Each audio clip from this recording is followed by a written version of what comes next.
విశాఖ జిల్లాలో వైసీపీకి మరో బిగ్ షాక్ తగిలింది. మాజీ మంత్రి దాడి వీరభద్రరావు వైసీపీకి రాజీనామా చేశారు. ఈ సందర్భంగా సీఎం క్యాంపు కార్యాలయానికి తన రాజీనామా లేఖను పంపించారు.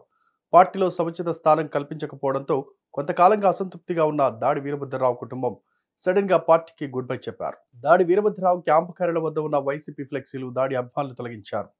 ఈ సందర్భంగా రింగ్ రోడ్ లో గల పార్టీ కార్యాలయంలో ఏర్పాటు చేసిన మీడియా సమావేశంలో దాడి రత్నాకర్ వైసీపీ పార్టీపై పలు కీలక వ్యాఖ్యలు చేశారు.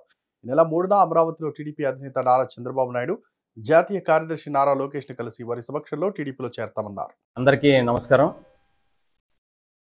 ఈరోజు నాన్నగారు దాడి వీరభద్ర గారు, అలాగే నేను, అన్నయ్య దాడి జయగిరి గారు, అలాగే మా కుటుంబ సభ్యులు, అలాగే మా అనుచర వర్గం అందరూ కూడా వైఎస్ఆర్ పార్టీకి రాజీనామా చేయడం జరిగింది. ఇందాకట 3 గంటలకే ముఖ్యమంత్రి జగన్మోహన్ రెడ్డి గారికి ఆ రాజీనామా లేఖని పంపించడం, అలాగే సమాచారం కొరకు సాయిరెడ్డి గారికి, అట్లాగే సజ్జల రామకృష్ణారెడ్డి గారికి కూడా తెలియపరచడం జరిగింది. మరి వైఎస్ఆర్ పార్టీని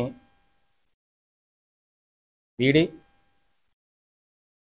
మా మాతృ సంస్థ అయినటువంటి తెలుగుదేశం పార్టీలో చేరడానికి నిర్ణయం తీసుకున్నాం. అందులో భాగంగా గౌరవ తెలుగుదేశం పార్టీ జాతీయ అధ్యక్షులు నారా చంద్రబాబు నాయుడు గారిని, అదేవిధంగా నారా లోకేష్ గారిని రేపు వారిని కలవబోతున్నాం. వారిని కలిసి వారితో రేపు చర్చించడానికి నాన్నగారు, మేము అందరం కూడా అపాయింట్మెంట్ తీసుకోవడం జరిగింది.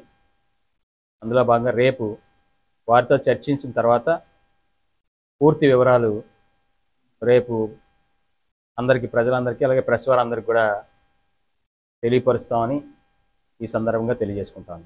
వీడియో కనుక నచ్చినట్లయితే please like and share and subscribe.